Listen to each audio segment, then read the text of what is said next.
Hello दोस्तों, जय हिंद, राधे राधे, जय श्री कृष्णा, राम राम। हर एक तरीके से आप सभी लोगों का स्वागत है आपके अपने यूट्यूब चैनल इंग्लिश बाई आज़ाद में। तो सबसे पहले आप सभी लोग फटाफट हमें कमेंट करके ये बताइए कि आप सभी लोग कैसे हैं और आप सभी लोगों की पढ़ाई कैसी चल रही है। मैं उम्मीद कर सकता हूं कि आप सभी लोग अच्छे होंगे, मस्त होंगे, स्वस्थ होंगे और अपनी पढ़ाई भी अच्छे से कर रहे होंगे। तो यहाँ पे आज हम बात करने वाले हैं परसेंटेज पार्ट 4 की। तो यहाँ पे इससे पहले हम लोगों ने पार्ट 3 कंप्लीट कर लिया है। पार्ट 3, पार्ट 2, पार्ट 1 हम लोगों ने कंप्लीट कर लिया है। तो यहाँ पे हम लोगों का जो चल रहा था परसेंटेज में, किसके बारे में हम लोग सीख रहे थे? सक्सेसिव कंसेप्ट के बारे में सीख रहे थे, मतलब क्रमागत आपका परसेंटेज चेंज के बारे में हम लोग यहाँ पे बात कर रहे थे। तो बिना देरी के हुए क्लास को स्टार्ट करते हैं, देखते हैं हमारा पहला क्वेश्चन क्या है। तो यहाँ पे देखो, सबसे पहले आप लोग आराम से क्वेश्चन पढ़ो, समझो, उसके बाद लगाने की कोशिश करो। यहाँ पे कह रहा है यदि किसी सिलेंडर की त्रिज्या 25%, यहाँ पे कह रहा है यदि किसी सिलेंडर की त्रिज्या, मतलब यहाँ पे आपका रेडियस, यहाँ पे आपका क्या आ जाएगा? रेडियस कितने प्रतिशत बढ़ रहा है? 25% आपका इंक्रीज कर रहा है। ये आप लोग सबसे पहले ध्यान दो। उसके बाद क्या कह रहा है? यदि किसी सिलेंडर, मतलब यदि किसी बेलन की त्रिज्या 25% बढ़ जाती है और उसकी ऊंचाई, यहाँ पे आपको क्या दिया? हाइट। यहाँ पे आपको क्या?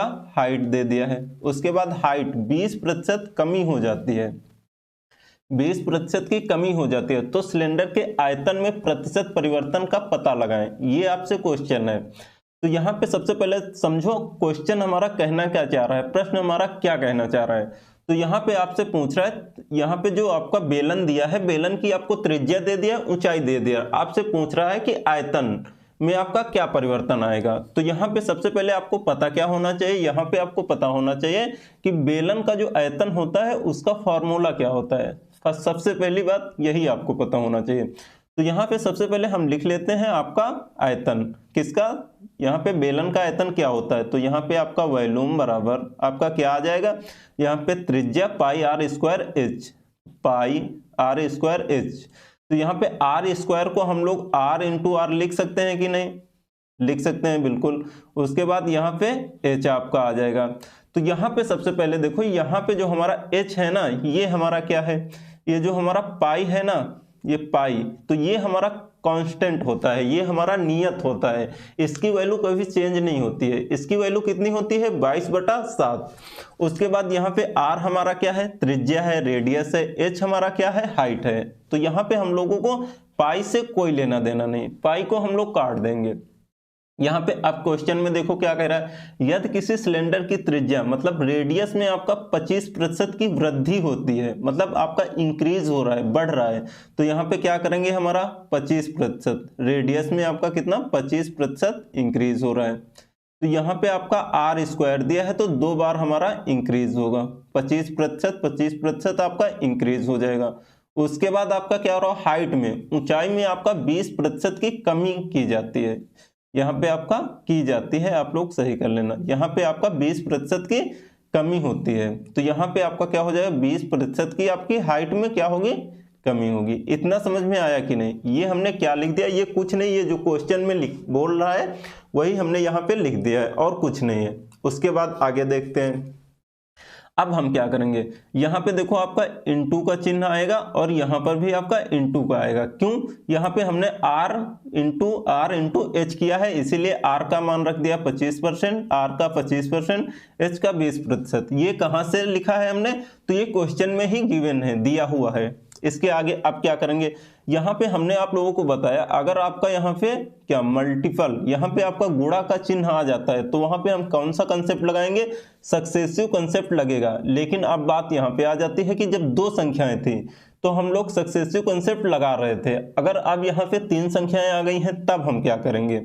तो यहाँ पे एक बात सबसे पहले याद करो, हमने कल की क्लास में आपको एक टर्म बताया था। यहाँ पर वो टर्म क्या था? आप लोग सबसे पहले ये बताओ, हमने आप लोगों को जिक्र किया था एक चीज का कि मल्टीप्लाइंग फैक्टर के बारे में हमने एक बात कहा था।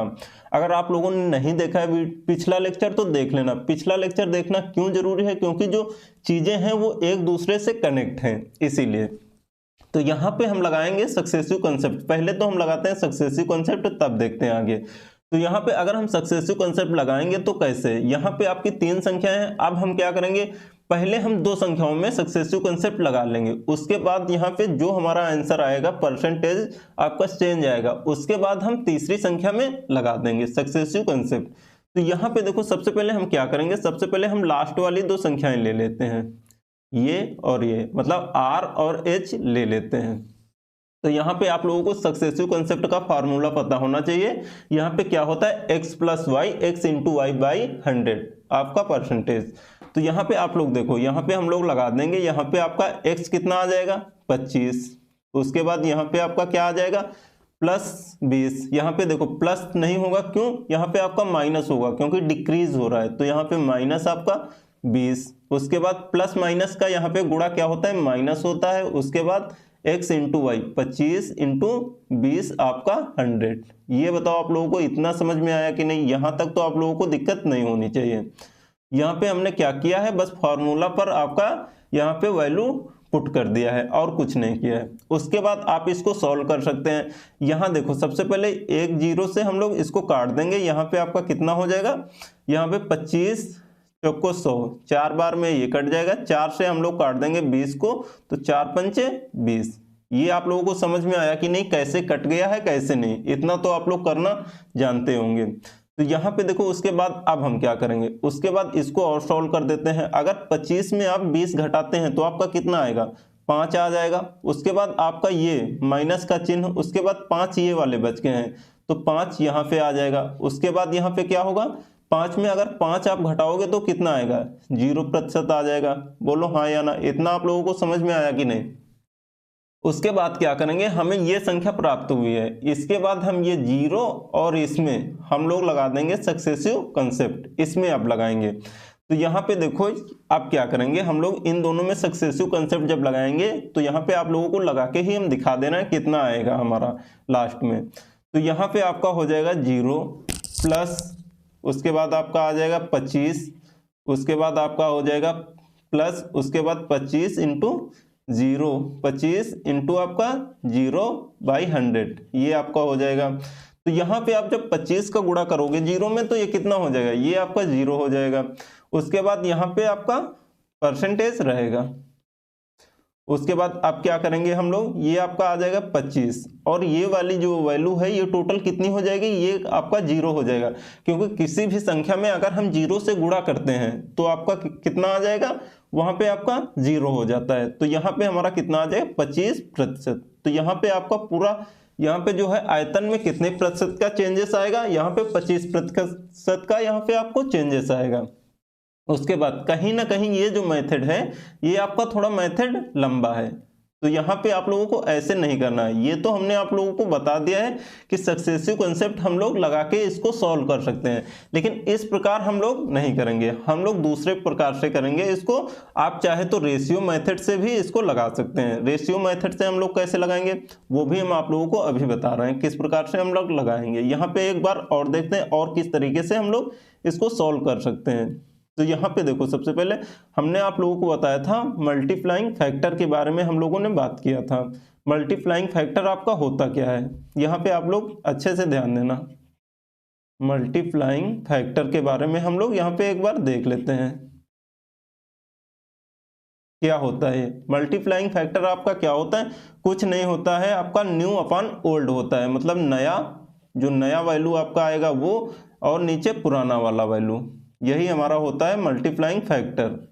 उसके बाद अब हम बात कर लेते हैं, जैसे यहाँ पे मान लीजिए आपको दिया है 25% की आपकी वृद्धि हो जाती है, किसी संख्या में आपकी 25% की आपकी वृद्धि हो जाती है, तो हम लोग 25% को फ्रैक्शन में क्या लिख सकते हैं, भिन्न में, इसको हम लोग लिख सकते हैं 1/4।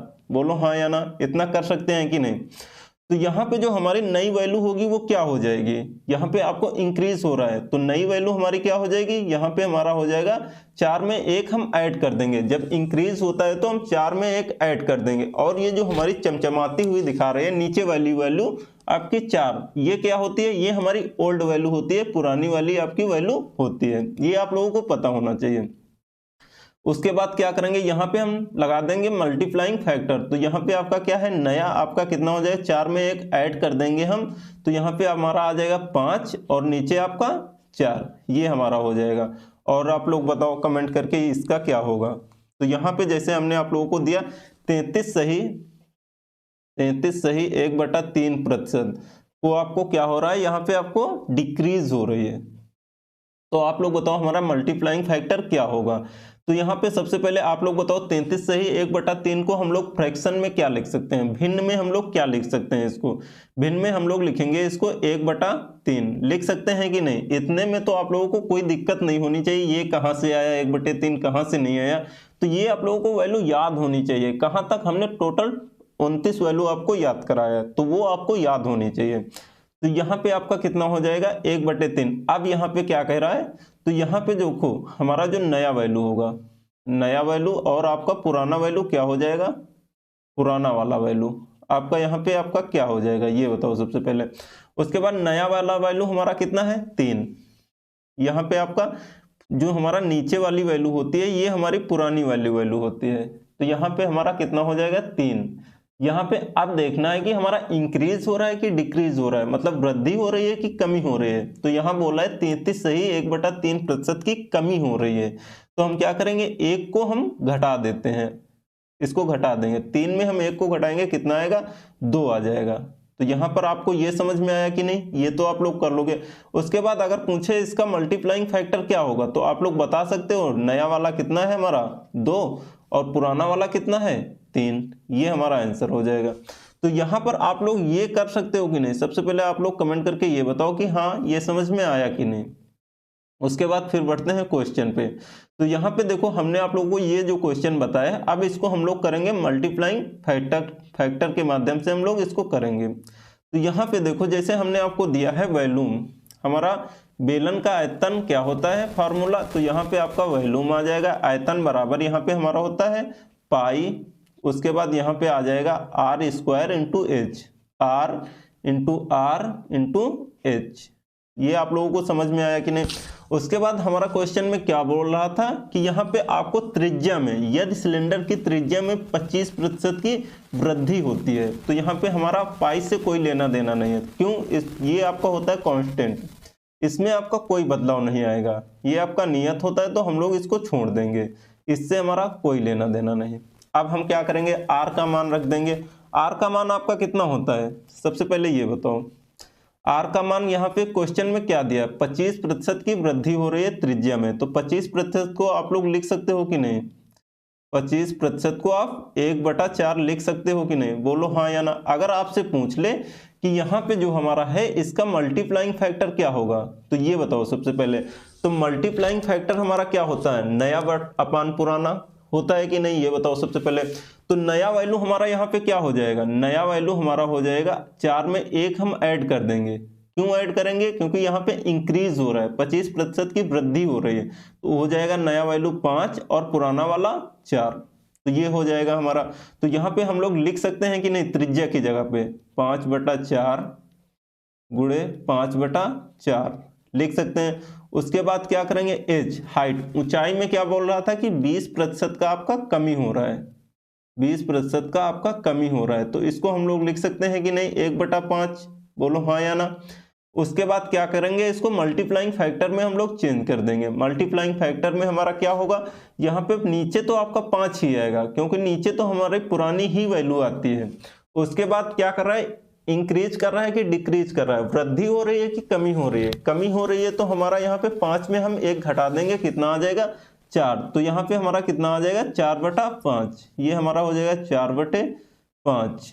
उसके बाद अब हम क्या करेंगे, यहाँ पे आप लोग देखो थोड़ा अच्छे से ध्यान देना, ये 5 से ये 5 आपका कट जाएगा, ये 4 से ये 4 एक आपका कट जाएगा, आपका जो बचेगा आयतन वो कितना आ जाएगा 5/4 आ जाएगा कि नहीं, ये बताओ सबसे पहले। उसके बाद ये जो हमारा ऊपर वाली वैल्यू होती है, ये हमारी कौन सी वैल्यू होती है, ये हमारी नई वैल्यू होती है, और नीचे वाली ये कौन सी वैल्यू होती है, हमारी पुरानी वैल्यू होती है, पुरानी वाली वैल्यू होती है। तो यहाँ पे देखो आपको क्या कह रहा है, यहाँ पे आप लोग थोड़ा सा ध्यान देना, यहाँ पे अगर हमारी पुरानी वाली वैल्यू आपकी 4 है, आपकी नई वैल्यू 5 है, तो 4 से 5 अगर हुई है तो कहीं ना कहीं आपका इंक्रीज हुआ है, बोलो हाँ या ना। अगर 4 से आपका 5 हो गया है तो कितने का अंतर है, 1 का आपका अंतर है, तो कितने में आपका अंतर है 4 से, तो यहाँ पे आपका 1/4 कितने के बराबर होता है? 1/4 हमारा होता है यहाँ पे आपका 25% के बराबर, 25% के बराबर, ये हमारा आंसर आ जाएगा। तो यहाँ पे देखो हमने कितना लेके आया था? 25%, ये वाला आपका। उसके बाद यहाँ पर कितना आया है? यहाँ पर भी आपका 25% ही आया है, यहाँ पे ये देखो। तो ये बताओ, ये आप लोगों को समझ में आया कि नहीं? इतना आप लोग कर सकते हैं कि नहीं? अब देखते हैं थोड़ा और अगले नेक्स्ट क्वेश्चन पे हम लोग पढ़ते हैं। यहाँ पे देखते हैं हमारा नेक्स्ट क्वेश्चन क्या है। यहाँ पे कह रहा है यदि चीनी के दाम में 20% तक कम हो जाए, एक व्यक्ति अपने व्यय को केवल 60% तक ही बढ़ाना चाहता है, तो उसे अपनी खपत में कितने प्रतिशत बढ़ानी होगी? आपको ये क्वेश्चन दिया है, आप लोगों को बताना है इसका क्या आंसर होगा। तो यहाँ पे देखो, मान के चलो जैसे यहाँ पे आपका क्या होता है, यहाँ पे हमारा खर्च बराबर, आप लोगों को फॉर्मूला पता होना चाहिए। आपका खर्च बराबर आपका हो जाएगा खर्च बराबर दाम इनटू आपका खपत, ये हमने आप लोगों को बताया था। तो यहाँ पर आप लोगों को ये याद होना चाहिए। यहाँ पे अगर आपको दाम और खपत दिया रहता तो यहाँ पे हम लोग लगा देते सक्सेसिव कंसेप्ट। यहाँ पे आपका क्या हो जाता है? x plus Y, X into X plus Y plus X into Y by 100%। तो वहाँ पे आपका सक्सेसिव कंसेप्ट लग जाता। लेकिन यहाँ पे आपको क्या दिया है क्वेश्चन में? सबसे पहले एक बार क्वेश्चन को देख लो। यहाँ पे बोला है चीनी के दाम में, चीनी के दाम में आपका 20% तक कम हो गया है। चीनी के दाम में आपका 20% की कमी आ गई है, 20% की आपकी कमी आई है।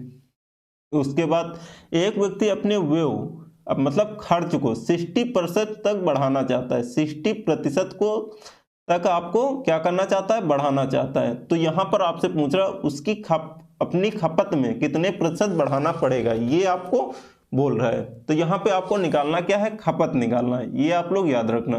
तो यहाँ पे आपका सक्सेसिव कंसेप्ट का फॉर्मूला क्या होता है? यहाँ पे लिखते हैं x plus Y, X plus Y, यहाँ पे थोड़ा गैप दे देते हैं।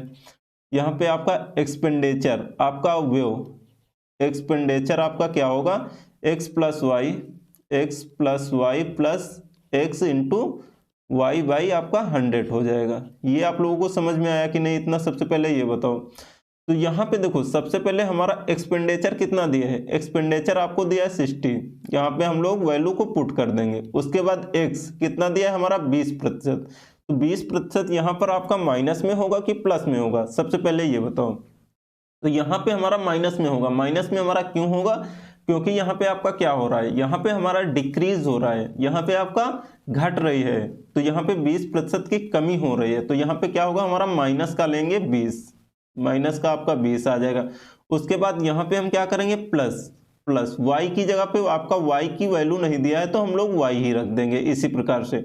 उसके बाद जब आपका प्लस माइनस का हम लोग गुणा करते हैं तो आपका क्या चिन्ह आता है? माइनस आता है, ये आप लोगों को पता होना चाहिए। उसके बाद हमारा जो 20 है तो हम लोग इसको इसी प्रकार से लिख देंगे 20। उसके बाद हम क्या करेंगे? यहाँ पे इंटू वाई, यहाँ पे आपका बटे में कितना आ जाएगा? आपका 100, आपका 100 आ जाएगा। अब हम क्या करेंगे? इसको हम लोग क्या करेंगे? सॉल्व कर लेंगे और कुछ नहीं। तो यहाँ पे आपका क्या होगा? 20 से हम लोग इसको काट देंगे, तो 20 को हम लोग काट देंगे, 20 पंचे आपका 100 आ जाएगा। 5 बार में हम लोगों का ये कट जाएगा। उसके बाद हम क्या करेंगे? ये जो 20 है हम लोग इसको इस तरफ लेके जाएंगे, इस तरफ लेके जाएंगे तो ये हमारा कितना हो जाएगा? ये हमारा हो जाएगा, यहाँ पे ये माइनस का है तो इस तरफ लेके आएंगे तो प्लस का हो जाएगा। तो 60 में हमारा 20 जुड़ जाएगा तो यहाँ पे आपका कितना आ जाएगा? 80 आ जाएगा। उसके बाद हम क्या करेंगे? उसके बाद हम लोग यहाँ पे आपका बराबर, उसके बाद ये आपका कितना हो जाएगा? 5y हो जाएगा। इसको हम इसमें ऐड कर देंगे, इसमें ये आपका y में, तो यहाँ पे आपका 5y हो जाएगा, गुणा कर देंगे। तो उसके बाद माइनस 1y को घटा देंगे, 5y में अगर हम 1y घटा देंगे तो आपका कितना आ जाएगा? 4y। बोलो हाँ या ना? इतना आप लोगों को आ जाएगा कि नहीं? यहाँ पे हमारा कितना हो जाएगा? 4y। तो यहाँ पे हमारा y हो जाएगा, यहाँ पे आपका 4y, यहाँ पे बाई 5। ये आप लोगों को समझ में आया कि नहीं? सबसे पहले ये बताओ, यहाँ पे आपका y, उसके बाद हम क्या करेंगे? इसको हम काट देंगे। ये आपका 4 से कितनी बार में कट जाएगा? 80। ये हमारा 20 बार में आपका कट जाएगा। तो यहाँ पे आपका कितना हो जाएगा? 20 पाँच 100। y बराबर आपका कितना आ जाएगा? ये बताओ सबसे पहले। y बराबर हमारा यहाँ पे आ जाएगा 100%। आपका क्या होगा? इंक्रीज होगा। तो ये बताओ आप लोगों को समझ में आया कि नहीं। तो यहाँ पे देखो आप लोगों को डाउट कहाँ पे रहा होगा। मान लो इसको हम सॉल्व कर देंगे, यहाँ पर हम 5 को गुणा कर देंगे y से, तो कितना आ जाएगा 5y आ जाएगा। उसके बाद 5y में हम लोग एक घटा देंगे, यहाँ पे एक y ये वाला हम घटा देंगे तो कितना आ जाएगा 4y आ जाएगा। यहाँ पे 5 तो आपका नीचे रहेगा ही। उसके बाद हम लोग काट देंगे 4 को हम लोग 80 को हम लोग 4 से काट देंगे, कितनी बार में कट जाएगा 20 बार में। तो यहाँ पे हम लोग 20 को 5 से गुणा कर देंगे तो कितना आ जाएगा 20 5 100, y बराबर आपका 100। तो ये हम उम्मीद कर सकते हैं कि आप लोगों को समझ में आया होगा। नहीं समझ में आया है आप एक लोग प्रैक्टिस कर लो, हम एक आपको एग्जाम्पल देते हैं, उससे आप लोगों को ज़्यादा समझ में आएगा। यहाँ पे मान लो जैसे यहाँ पे आपको दिया है, कोई भी आप क्वेश्चन ले सकते हैं। जैसे हमने आपको दे दिया खर्च कितना दे दिया है, यहाँ पे हमने आप लोगों को खर्च दे दिया है 40% आपका इंक्रीज हो रहा है, 40% आपका इंक्रीज हो रहा है। उसके बाद यहाँ पे दाम मान लीजिए आपको कितना दे दिया है, दाम दे दिया यहाँ पे 10% आपका इंक्रीज हो रहा है, 10% आपका बढ़ रहा है। उसके बाद आपको खपत निकालनी है, खपत आपको निकालनी है। तो आप कैसे करोगे, यहाँ पे हम लोग लगा देंगे सक्सेसिव कंसेप्ट। तो यहाँ पे खपत को हम मान लेते हैं y। उसके बाद हम क्या करेंगे x plus Y plus X into Y by 100। ये आप लोगों को फार्मूला पे ये वैल्यू जो है पुट कर देनी है, रख देनी है, आपको कुछ नहीं करना है। तो यहाँ पे हमारा जो खर्च है कितना दिया है 40, ये तो आप लोगों को समझ में आया होगा। उसके बाद क्या होगा x प्लस वाई, एक्स की वैल्यू हमें कितनी दी है 10 यहाँ पे। उसके बाद x प्लस वाई प्लस यहाँ पे हो जाएगा आपका x plus Y, x into Y by 100, ये आपका हो जाएगा। उसके बाद हम इसको सॉल्व करेंगे तो यहाँ पे हमारा आ जाएगा, यहाँ पे ये 10 है, हम इसको इस तरफ लेके आएंगे, इस तरफ अगर हम इसको लेके आएंगे तो ये हमारा कितना हो जाएगा 40 में हम 30 घटा 40 में अगर हम 10 घटा देंगे तो कितना आ जाएगा, यहाँ पे हमारा 30 प्राप्त हो जाएगा। उसके बाद हम लोग क्या करेंगे, इसको हम लोग काट देंगे, यहाँ पे हम लोग इसको काट देंगे, ये जीरो से हमारा ये जीरो कट जाएगा। उसके बाद यहाँ पे आपका कितना आ जाएगा 10 को हम लोग y से गुणा कर देंगे, y से अगर हम गुणा करेंगे तो कितना आ जाएगा 10y आ जाएगा। उसके बाद 10y में हम एक y ये वाला ऐड कर देंगे तो आपका कितना आ जाएगा 11y बटे आपका 10। ये बताओ आप लोगों को ये समझ में आया कि नहीं।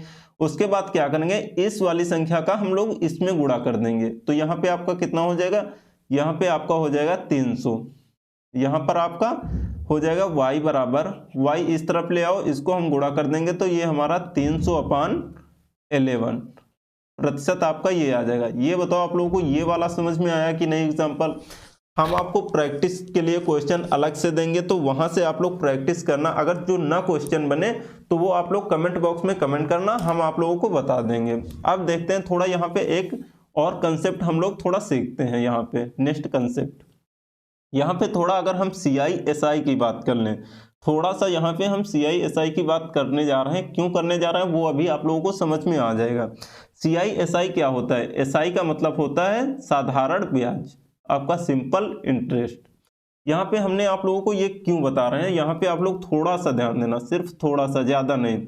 यहाँ पे मान लीजिए कि कोई बैंक वाला है, मान लीजिए थोड़ा एग्जाम्पल के तौर पे बैंक वाला आपसे कहता है कि आप हमारे बैंक में पैसा जमा कर दो, हम आपको 10% का ब्याज देंगे, हर साल हम आपको 10% का ब्याज देंगे। मान लो एक, तो यहाँ पे मान लीजिए आपने 100 रुपये जमा किया, 100 रुपये बैंक में जमा कर दिया। उसके बाद आपको पहले साल आपको 10% का ब्याज देगा। वो आपने 100 रुपये बैंक में जमा कर दिया, उसके बाद मान लीजिए वो आपको 10% का आपको ब्याज देगा। तो यहाँ पे बताइए, यहाँ पे आपका क्या हो जाएगा, 100 का 10% कितना होगा, 100 का 10% आपका हो जाएगा 10। तो यहाँ पे जो हमारा अगले साल मिलेगा कितना आपको रुपए देगा, वो यहाँ पे हमें देगा 110 रुपये। ये बताओ, ये आप लोगों को बात क्लियर हुई कि नहीं। तो यहाँ पे जिसको नहीं समझ में आया ये 10 कहाँ से आया है, तो सबसे पहले आप लोग हमें ये कमेंट करके बताओ कि 100% का 10% क्या कितना होगा। अगर आपने पहली क्लास नहीं देखी है तो चैनल पे हमने लिंक बना दी, यहाँ पे प्लेलिस्ट बना दिया, या फिर वीडियो के डिस्क्रिप्शन में आपको लिंक मिल जाएगा, तो वहां से जाके आप लोग डाउनलोड, यहाँ पे जाके डाउनलोड नहीं आप लोग देख सकते हैं वीडियो को। तो यहाँ पे देखो आपका हो जाएगा 110।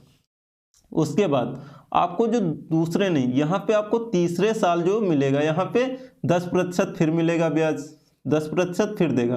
तो यहाँ पे आप लोगों को ये ध्यान देना है, तो जो हमारा दूसरे साल, मतलब पहले साल तो हमें इतना मिला 110, जो हमें दूसरे साल 10% ब्याज मिलेगा वो हमें 110 पे नहीं मिलेगा, वो हमें मिलेगा 100 पर ही, क्योंकि हमें जो मिलता है मिश्र धन ही पर मिलता है, ना कि मूलधन पर। ये आप लोगों को याद रखना है, ठीक है, इतना आप लोग बिल्कुल याद रखना।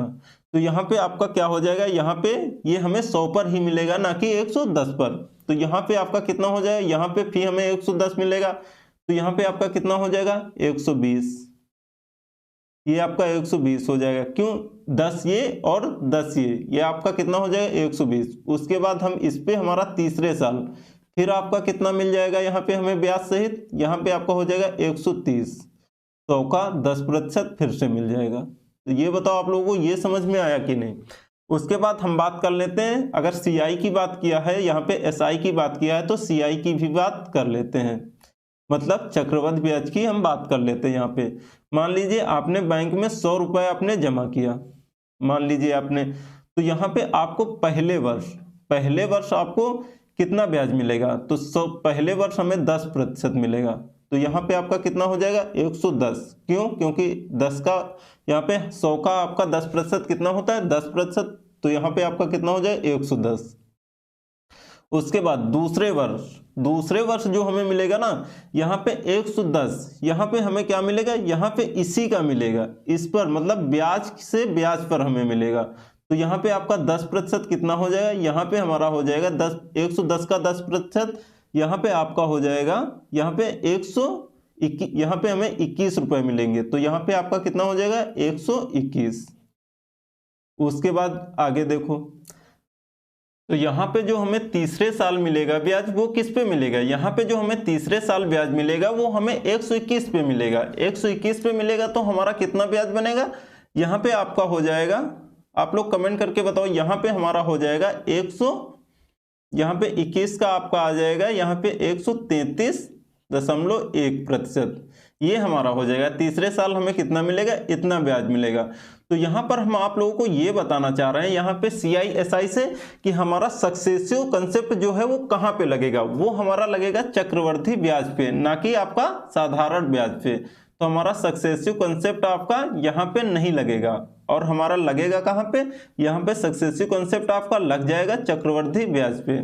तो यहाँ पे देखो हम आपको क्वेश्चन दिखा रहे हैं, वहां से आप लोगों को बहुत ज्यादा समझ में आएगा कि हमारा कहाँ पे कैसे होगा। तो यहाँ पे देखो हमारा ये क्वेश्चन है, तो यहाँ पे आप लोग आराम से क्वेश्चन पढ़ो, उसके बाद लगाने की आप लोग कोशिश करो। तो यहाँ पे सबसे पहले देखो प्रारंभ में, यहाँ पे आपसे क्या बोल रहा है, प्रारंभ में जो हमारा एक दुकानदार के पास एक्स पेन था, उसके बाद एक ग्राहक ने एक्स पेन से 10% पेन खरीदा, फिर दूसरे ग्राहक ने शेष, यहाँ पे आप लोगों को ये चीज ध्यान देना बहुत अच्छे से, शेष यही आपके लिए बहुत इंपॉर्टेंट है। उसके बाद जो दूसरे ग्राहक ने शेष पेन का 20% खरीदा, उसके बाद एक और ग्राहक ने शेष, यहाँ पे क्या बोला है, शेष पेन का 25%, यहाँ पे आपको बोला है 25% खरीदा। अंत में दुकानदार को उसकी दुकान में 270 पेन के साथ छोड़ दिया जाता है। उसकी दुकान में शुरू में कितने पेन थे, आपसे ये पूछा है। तो यहाँ पे देखो आप लोग थोड़ा समझने की कोशिश करना, यहाँ पे हमें क्या बोल रहा है। तो यहाँ पे मान लीजिए जैसे हमारे पास एक्स पेन है, किसी दुकानदार के पास कितने पेन है, एक्स पेन, हमें इसी एक्स की वैल्यू निकालना है। तो यहाँ पे बोला है एक्स पेन है, तो एक्स पेन में क्या किया, जो एक ग्राहक ने पहले उन्होंने 10% खरीद लिया, क्या किया 10% खरीद लिया।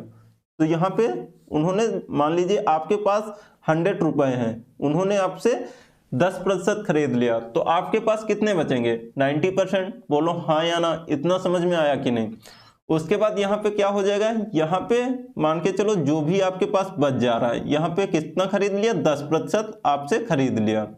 उसके बाद क्या हो रहा है, उसके बाद जो यहाँ पे शेष, यहाँ पे ये वाली जो वैल्यू बच जाती है, इसी का शेष, इसी का जो है दूसरे ग्राहक ने 20% खरीद लिया, 20% आपका खरीद लिया, तो यहाँ पे आपका कितना 20% चला गया।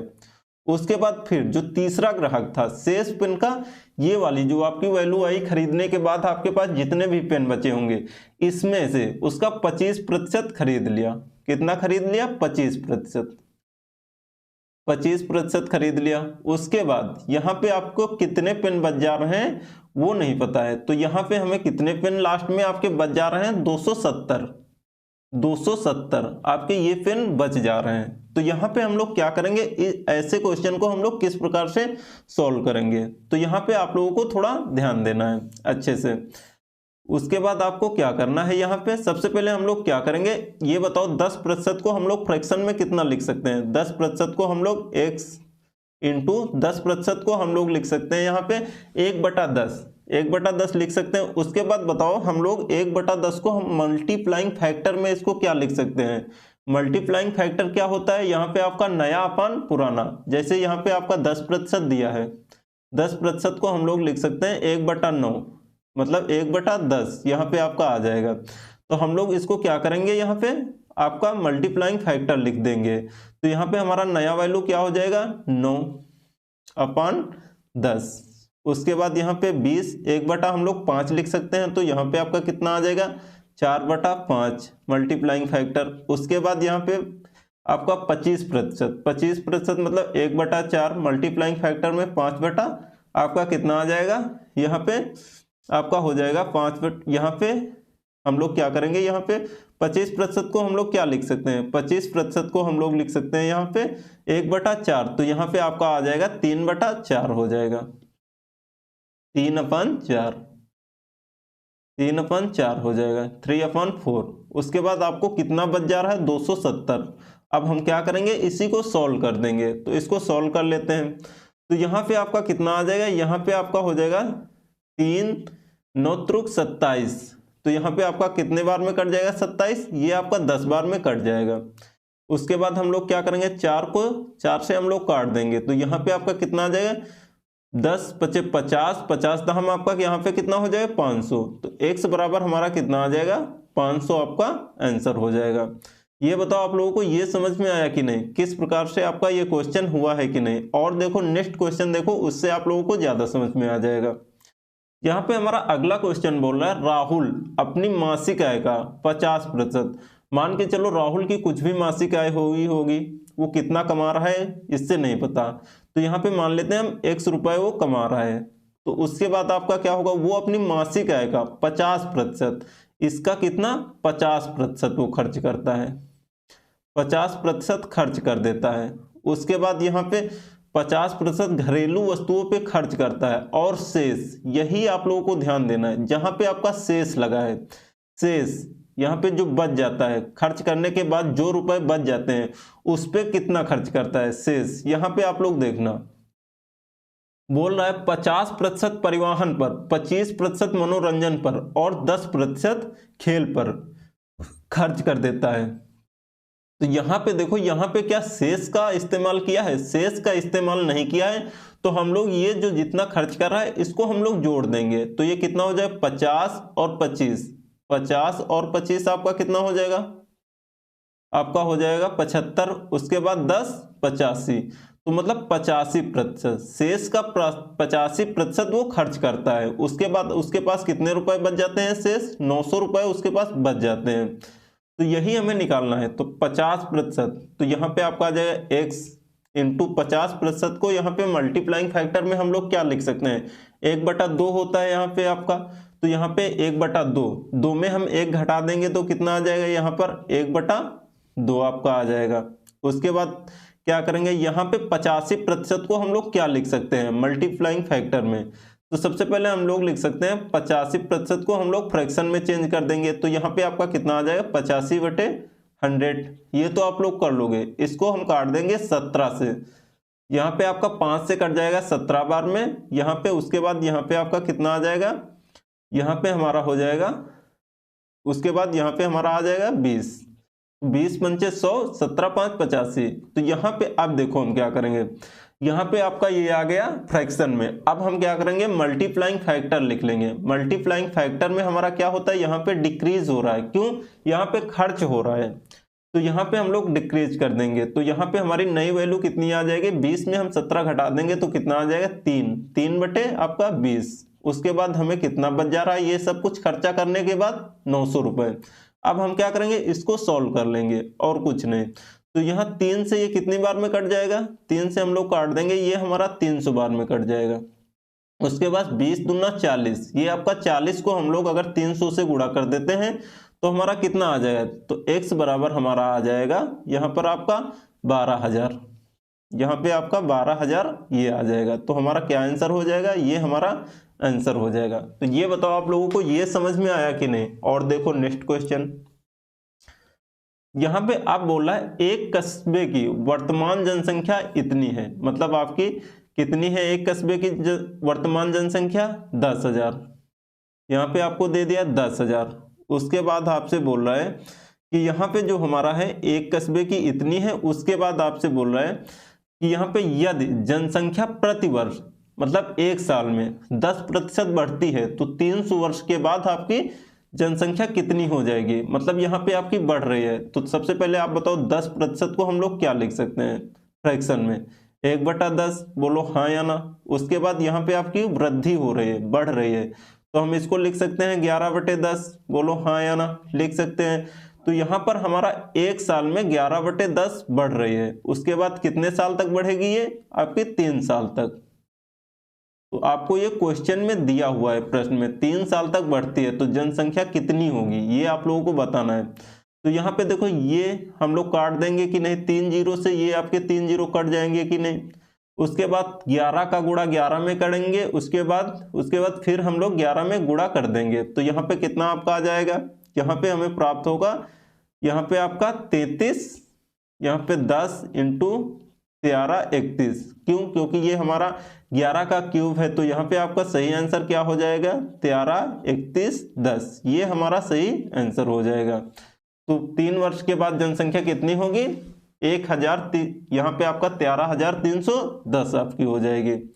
और देखो नेक्स्ट क्वेश्चन, यहाँ पे आपको दिया है किसी व्यक्ति का वेतन पहले 20% बढ़ाया जाता है फिर 20% कम किया जाता है, तो उसके वेतन में परिवर्तन आपको ज्ञात करना है। मतलब पहले 20 बढ़ाया जाता है फिर 20 कम कर दिया जाता है। तो यहाँ पे आपको लगा देना है सक्सेसिव कंसेप्ट। सक्सेसिव हमारा कंसेप्ट क्या कहता है, x plus Y plus X into Y by 100। तो यहाँ पे आपको 20% पहले बढ़ाया जाता है तो 20, उसके बाद 20% घटाया जाता है तो -20, प्लस माइनस का हम लोग गुणा करेंगे तो यहाँ पर आपका माइनस आ जाएगा 20 इंटू 20/100%, आपका 100%। उसके बाद हम लोग इसको सॉल्व कर देंगे, ये 20 से ये 20 कट जाएगा प्लस माइनस। उसके बाद यहाँ पे 1 जीरो से 1 जीरो ये कट जाएगा, यहाँ पे 2 का गुणा 2 में करेंगे कितना आएगा 4, वो भी माइनस का, तो 4% माइनस का हो रहा है।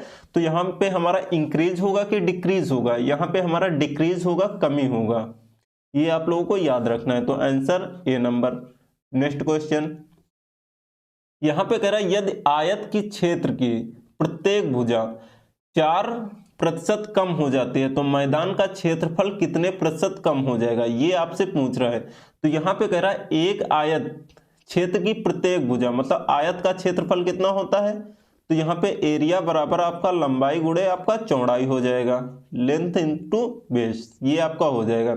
उसके बाद बोल रहा है प्रत्येक भुजा, मतलब आपकी यहाँ पे लंबाई और चौड़ाई दोनों 40% की कमी हो रही है, तो 40% की हमारी कमी हो रही है, तो हम लोग क्या लगा देंगे सक्सेसिव कंसेप्ट लगा देंगे यहाँ पे। तो यहाँ पे आपका क्या हो जाएगा -40, यहाँ पे आपका हो जाएगा माइनस, यहाँ पे आपका फिर से क्या आ जाएगा माइनस आ जाएगा।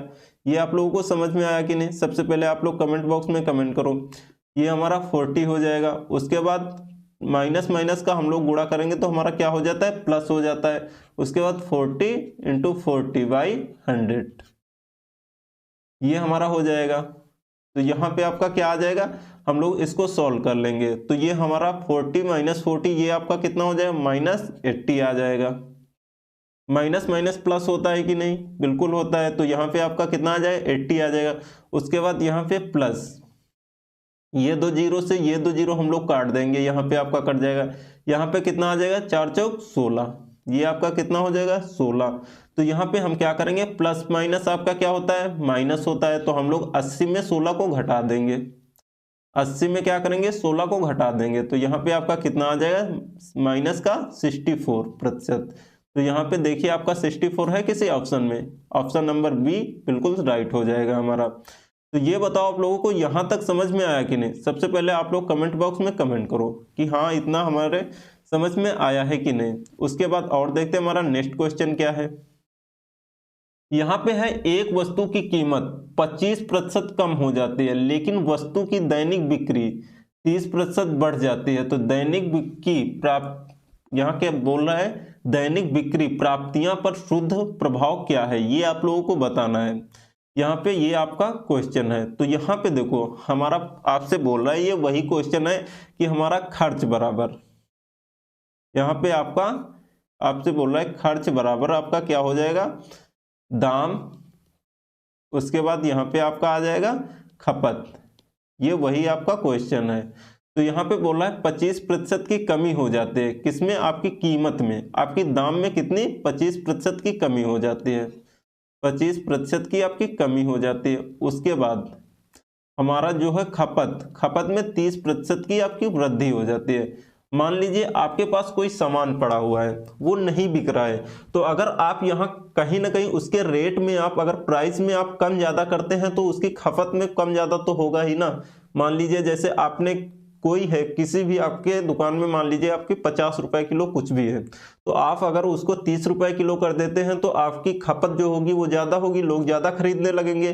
तो यही आपसे वो क्वेश्चन में पूछ रहा है। तो आपका टोटल यहाँ पे जो प्रोडक्ट होगा उसमें आपका राजस्व, यहाँ पे जो हमारा रेवेन्यू होगा उसमें कितना प्रभाव पड़ेगा, यही आपसे पूछ रहा है। तो यहाँ पे देखिए, यहाँ पे क्या करेंगे, सक्सेसिव कंसेप्ट लगा देंगे। आपको ये याद रखना है मल्टीप्लाई, ये आपका गुणा का चिन्ह याद रखना है। ये जहां आपको देखने को मिल जाए वहां पे हम लोग सक्सेसिव कंसेप्ट लगा देंगे। तो यहाँ पे हमारा हो जाएगा 25% का डिक्रीज होता है। तो यहाँ पे हमारा आ जाएगा -25